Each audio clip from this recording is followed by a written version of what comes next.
अस्सलामुअलैकुम सामीन। 17 शव्वालुल मुकर्रम है, 19 मई है। सोशल न्यूज़ में आपका खैर मकदम है। ख़बर का उन्वान है वाराणसी अदालत में सर्वे रिपोर्ट पेश। उधर सुप्रीम कोर्ट में मामले की सुनवाई आज। सर्वे रिपोर्ट में क्या है ये तो सही मानों में जब ही पता चलेगा जब अदालत में मुकम्मल रिपोर्ट सुनाई जाएगी और रिपोर्ट बाहर आएगी। ताहम मुल्क के सीनियर सहाफ़ियों ने जो अंदाज़ा लगाया है और जो अंदर की बात सामने आई है वो कुछ इस तरह आई है। साबिक एडवोकेट कमिश्नर अजय मिश्रा ने वाराणसी की अदालत में ज्ञानवापी मस्जिद की जो सर्वे रिपोर्ट पेश की है वो कुछ यूँ है। बताया जा रहा है कि सर्वे रिपोर्ट में अजय मिश्रा ने दावा किया है कि ज्ञानवापी इहाते में जुनूब से शिमाल की दीवार के कोने पर पुराने मंदिरों का मलबा मिला है, जिस पर देवी देवताओं की कलाकृति यानी कुछ ऐसी चीज़ बनी हुई है जिससे मालूम होता है कि ये देवी देवता थे। इसके अलावा जुनूब से पश्चिम की जो तरफ चलते हैं, बीच जो सिलावट है वहाँ पर शीशनाग की कुछ कला मिली है और नागफानी जैसी कुछ आकृतिक कुछ चीज़ें मिली हैं, जिससे नागफानी कोई देवी देवता है उसकी कुछ चीज़ें मिली हैं। दरअसल एडवोकेट कमिश्नर अजय मिश्रा ने वाराणसी अदालत की हिदायत पर 6 मई और 7 मई को ज्ञानवापी मस्जिद का सर्वे किया था। हालांकि बाद में मुखालफत के चलते उन्हें ये सर्वे रोकना पड़ा था।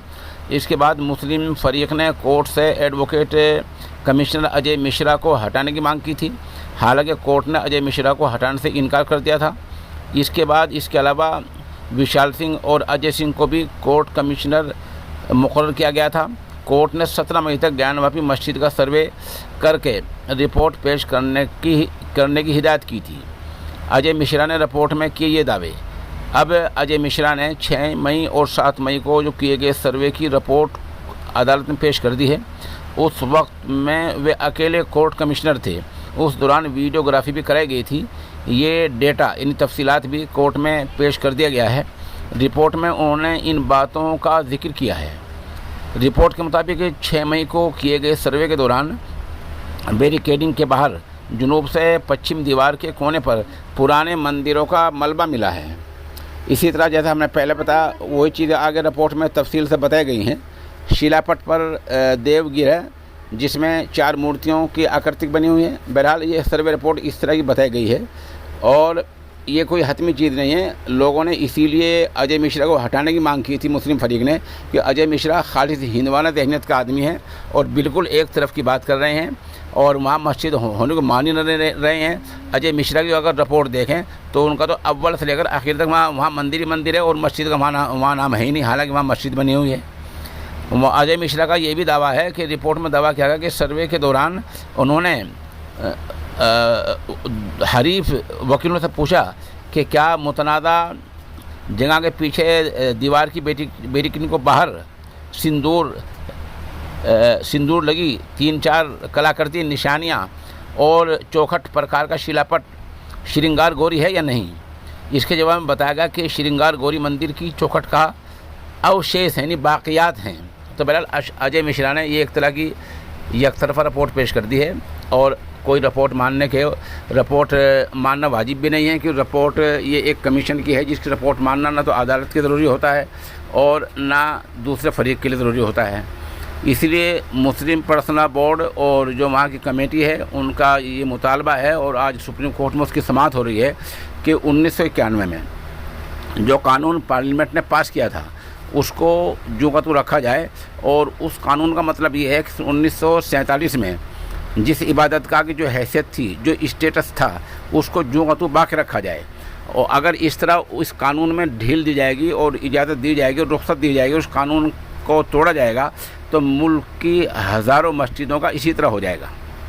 और लोग बाग जैसे कि आपको पता है कि 2 दिन पहले जाम मस्जिद पर दावा किया गया था और उससे पहले और मस्जिदों में दावा किया गया था। तो बहुत सारी मस्जिदें इस तरह मामला सामने आ जाएगा जो बाद में सब कुछ झूठा साबित होगा।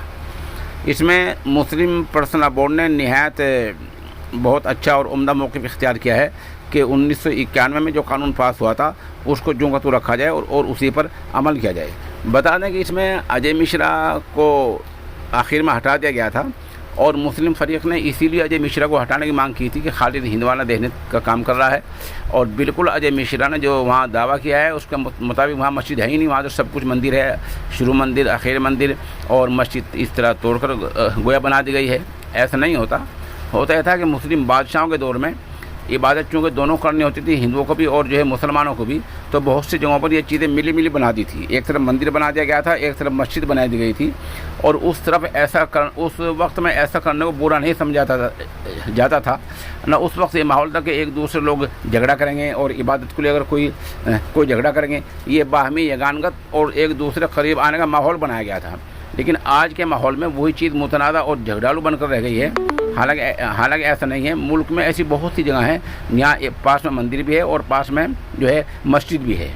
तो इस तरह अगर 1991 कानून टूटता है तो मामला और ज़्यादा खींच सकता है। बहरहाल अब देखिए, आज समाअत सुनवाई सुप्रीम कोर्ट में भी है, और वाराणसी की अदालत में जो सुनवाई है वो 3 चीज़ों की है, वो सुनने की बात है। हिंदू फरीक ने अब ये नया दावा कर दिया है कि हमें जहाँ शिवलिंग बताया गया है, जहाँ वो दावा कर रहे हैं कि यहाँ शिवलिंग है, वहाँ तक हमें जाने की और वहाँ पूजा करने की इजाज़त दी जाए। नंबर 2, जो वहाँ वज़ू खाने पास है, जो वहाँ लैट्रिन बाथरूम बने हुए हैं, उनको वहाँ से हटाया जाए। नंबर 3, हौज़ में जो पाइप दबे हुए हैं प्लास्टिक के, उनको वहाँ से मुंतकिल किया जाए और कहीं और लगाया जाए, ताकि इस चीज़ पर मुकम्मल जो है सील की जाए। और साथ साथ जो श्रीगार गौरी का जो मसला है, वहाँ के बारे में ये जो है मांग की गई है कि वहाँ रोज़ पूजा की इजाज़त दी जाए। इन 3 बातों पर आज वहाँ वाराणसी में अदालत में सुनवाई होनी है, और सुप्रीम कोर्ट में आज 1991 कानून पर सुनवाई होनी है। लगभग अंदाज़ा हालात ये बता रहे हैं कि 1 बजे से लेकर और 4 बजे तक फैसला आ जाएगा। आप हमारे साथ बने रहें, जैसे कुछ अपडेट होगा हम आपको मुत्तला करेंगे।